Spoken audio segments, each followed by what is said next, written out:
following program is part of the Patriot Broadcasting Project, brought to you by the Scene Projects Podcast Network.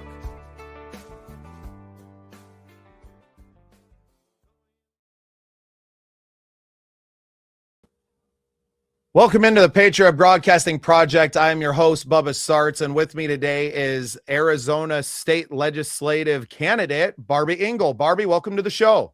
Thank you so much, Bubba. So glad to be here with you once again and looking forward to sharing with all of your watchers. Yeah, well, and we're happy to have you, and we've had an opportunity to have you over on the Get Better Together project, and we highly recommend that everybody get to know a little bit more about your backstory in there. But you have become a legislative candidate because of something that had happened to you and hardships that you've faced in your life. So I want to pick it up from your accident so many years ago now, and you know the path that it's led you down to now, being an advocate for not just patients' rights, but for individual rights in your home state of Arizona. Thank you. I was in an auto accident in 2002, and that triggered a rare disease that I had in me. I just did not know that I had it in me because I was not having symptoms until the accident triggered it. And turns out that it goes back to genetics, and we believe it goes back to my father's exposure during Vietnam to different agents. And but we don't know the exact agent. We don't know the exact cause. We just know that a lot of people in the military end up developing the same rare disease, algoneurodystrophy. And it is triggered by a trauma. So it could be, you know, a bomb blast, or it could be a car accident. And so your body starts attacking itself. And I went from on top of the world. I had my own business. I was an entrepreneur.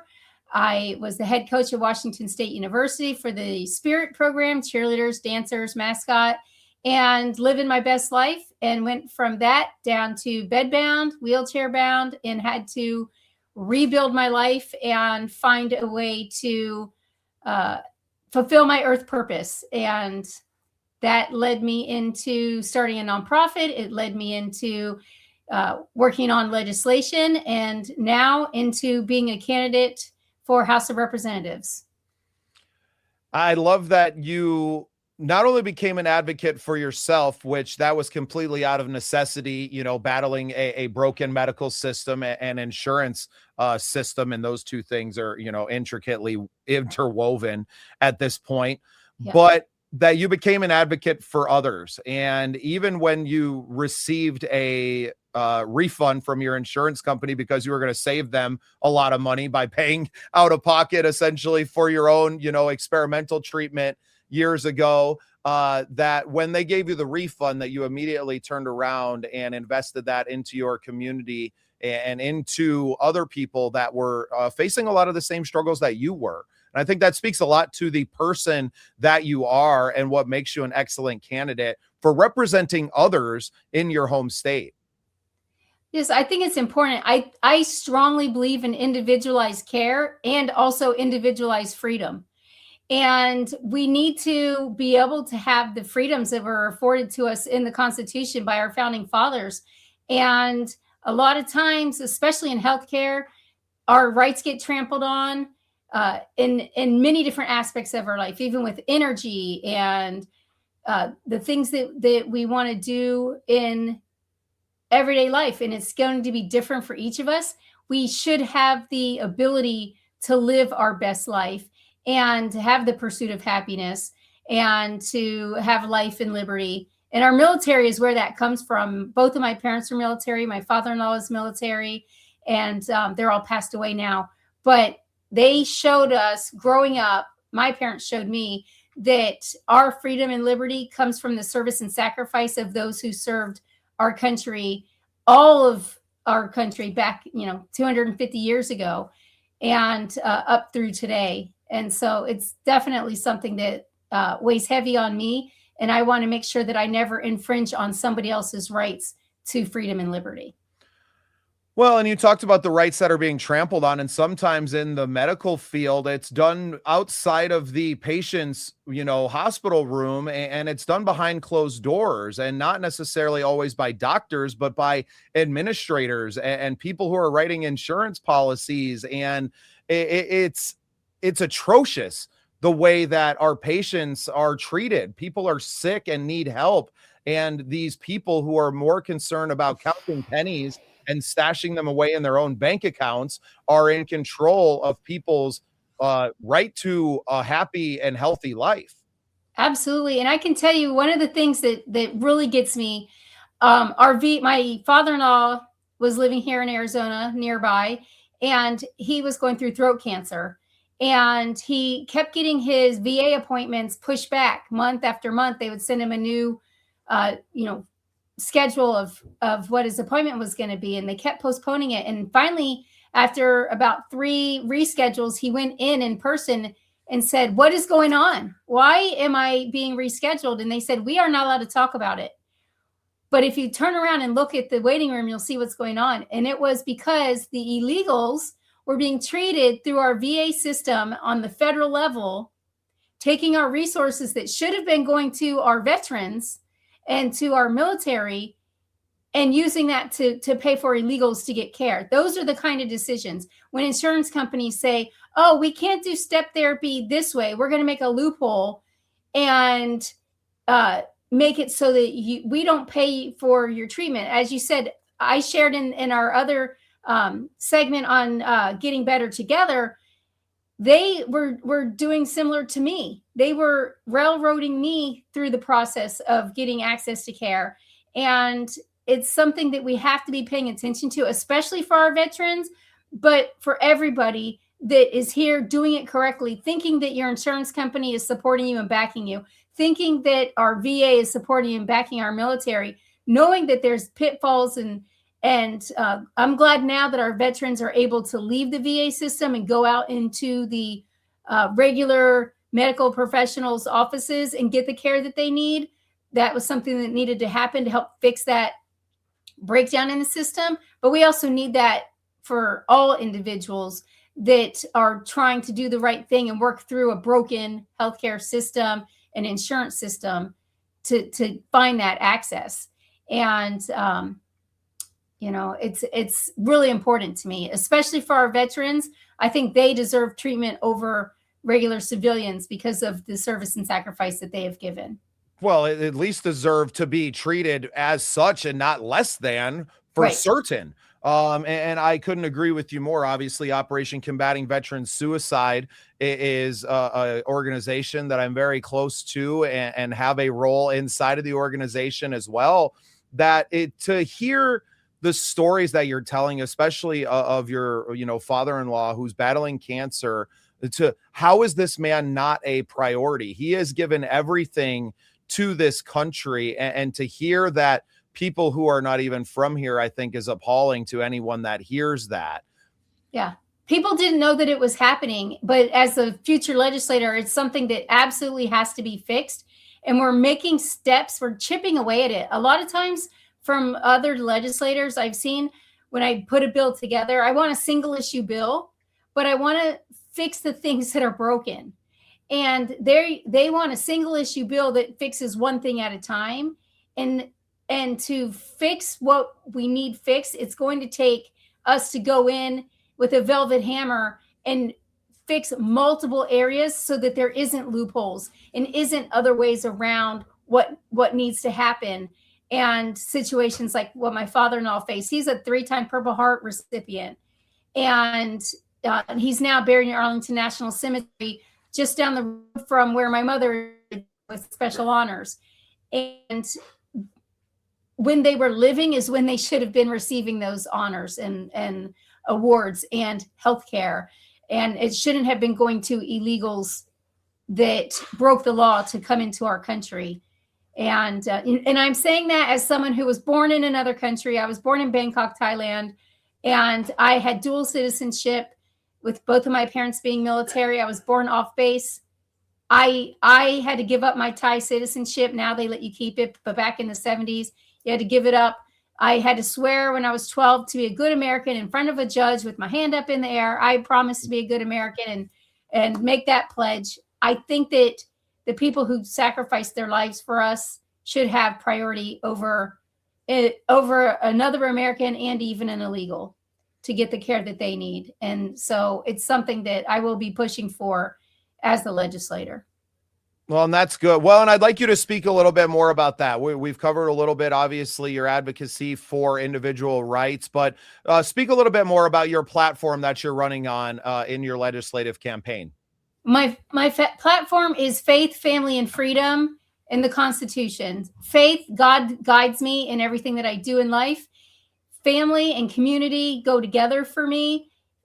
Family should come first. We should be taking care of our families, but we also should be taking care of our communities and making sure that they're as strong as they can be. We should be America first. We should be state first, city first, community first, really grassroots to bring all of that together and get done what we need done. It starts at the local level and goes all the way through to federal level. And that's how we need to be approaching it, or should be approaching it, as civilians and as former military, to make sure that we have the best country for each of us individually. And then freedom. Again, the service and sacrifices that our military have given us, our founding fathers, everybody who has fought for freedoms in our lives should be honored and respected. And we need to bring that forward and carry that through our rights that are inalienable from God, as well as put on paper with our founding fathers to say, these are the things that we need to be able to do. I have bills available, or that I've worked on, ready to go, for education, for pro-life, for energy independence, for border security. And I know our federal government does the federal borders, but we have, being a border state here in Arizona and working with our Indian tribes that cross over into Mexico, we have to look at an interior border as well. I have a bill in a stakeholder committee for that. I am willing to look at any issue. I've had military people come forward, not just my father-in-law, but other military, looking at our the way that our income tax is done. And, you know, we're looking for no tax on tips and no tax on overtime. And we got that federally here in Arizona. We got that through this legislative session, through the House and Senate, and our governor vetoed it. So we don't have those same protections and rights that we fought so hard for in the last election. So looking at all of those things and making sure that we get the right people in that will do the things that we need as individuals of our states to live our best lives is so important. But it literally covers every aspect of our life. And there's basically 9 areas that have been brought up the most when I'm out knocking thousands of doors and asking for the pain points of the constituents and what their voice is. I've taken those 9, researched them, written upcoming bills for them to work on things that we need fixed. For education, one of our laws says that our teachers may be background checked. It should be shall, not may. People hear may and go, oh, that's good. We need to have people background checked.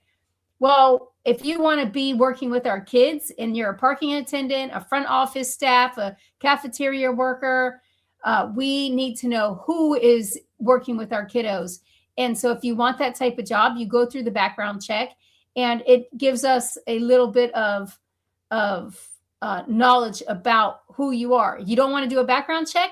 Don't be working with the kids that are in your care for 8 hours a day at the schools. So looking at what we're doing, how we balance safety and priority with freedom and privacy, and making sure that we bring forward bills that not only make law, but also deregulate the law.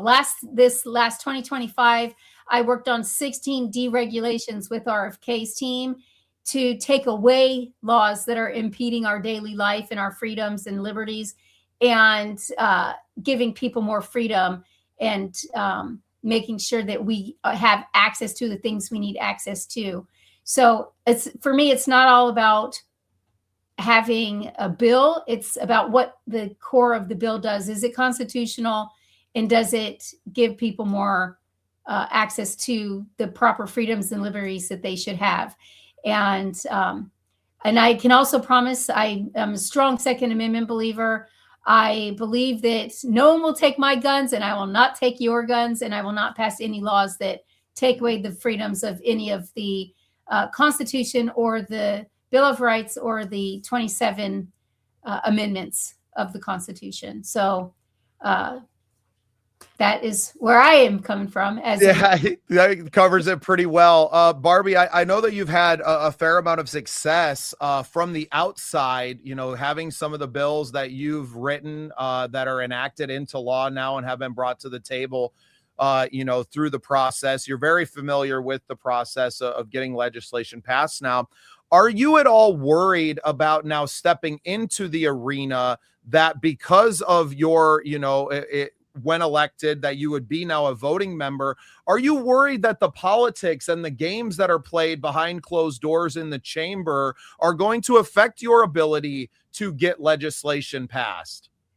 I have a degree in social psychology. So I've learned a lot of tips, tools, and resources through that education to learn how to deal with people that don't necessarily agree with me, to get the right things done and get them to come over to the right side and say, this is for the people and this is constitutional. Let's bring it forward. So I very strongly feel that I have the skills to do that negotiation without compromising the people's voice and bringing forward what is needed for my district and my state and federally to make that happen. I think what I've been through physically and mentally with my own health challenges and living with a rare disease has shown that I have strength and grit.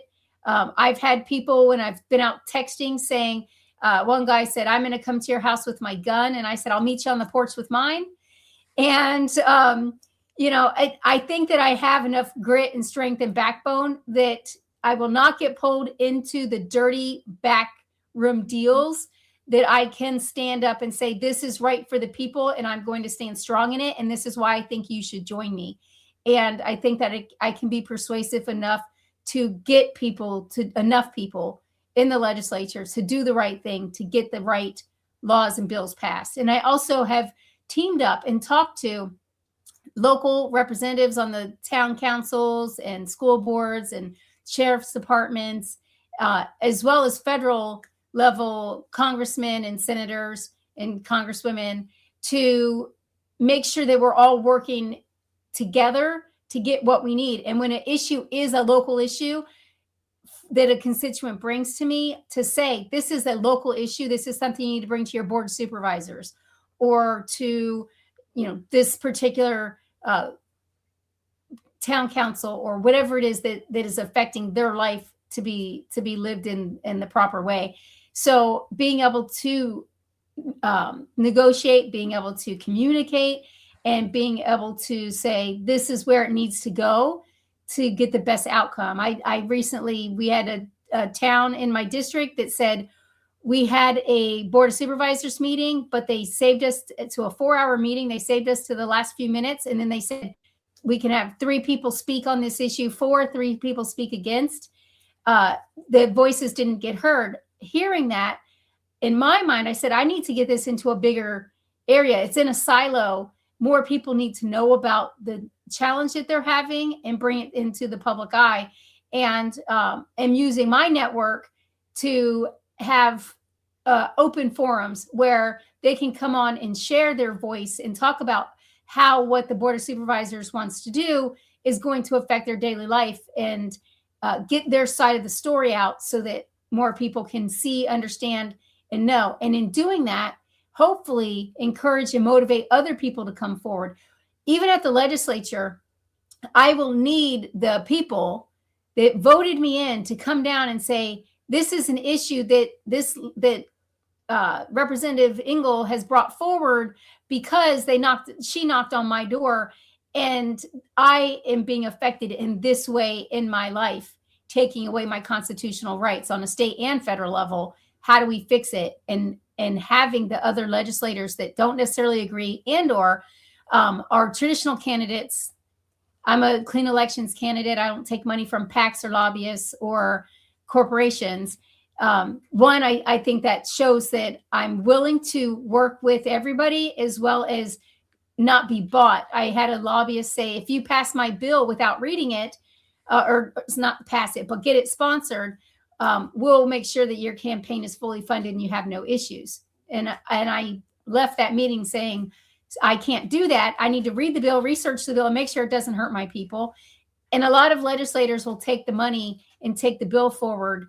Maybe they think they're going to kill the bill, but what happens if they don't kill the bill and they were the sponsor of the bill and now the bill's passed and it's a bad law? It's absolutely disgusting to even think about that. That's how, not just in Washington, but in our state governments, that we have been co-opted into this, broken system. And I commend you, Barby, for not just, what you've done so far, but what you're going to continue to do to fight back against this system and to fix it from the inside. I'd love to just, in closing here, to just give you the floor and allow you to speak directly to your constituents there in your district that will be voting for you. And we'll be able to clip this out and hopefully you can use it for your social media campaigns moving forward. But Barby Ingle, the floor is yours to speak directly to your voters. Thank you so much. I hope that you will check me out. You will research me and you will see my track record of getting done the things that need done. The 4 bills that I have now in law are ideas that people brought to me and had challenges in their life. And I wanted to get those things fixed. I know how to do it. I have a proven track record, even though I did it as a volunteer civilian. I want to do this for you to represent LD7, the state of Arizona, and the United States of America. Please check me out at barbyingle.com and feel free to reach out to me. My cell phone is 480-760-1197, and I'd be happy to listen and help you out. Thank you. Barby, we wish you the best of luck, and we appreciate all the work that you're doing. Our whole country needs a lot more people like you running for office and affecting the change from the inside. Thank you for taking some time for me today. It's been a blessing getting to know you, and we wish you all the luck and blessing in the world moving forward. Thank you very much, Bubba. And for everybody watching, please rate this 5 stars. Please share it. And please let everybody know how great the Patriot broadcast is, as well as the other shows that Bubba has going on his network. The Getting Better Together podcast is another great one. And there's a lot of resources and things that can help you live a better daily life. So I hope you reach out and give him 5 stars and also check out some of the other episodes. I appreciate that, Barby. Continuing to be an advocate for others, you are. Thank you so much for being on the show today. Thank you.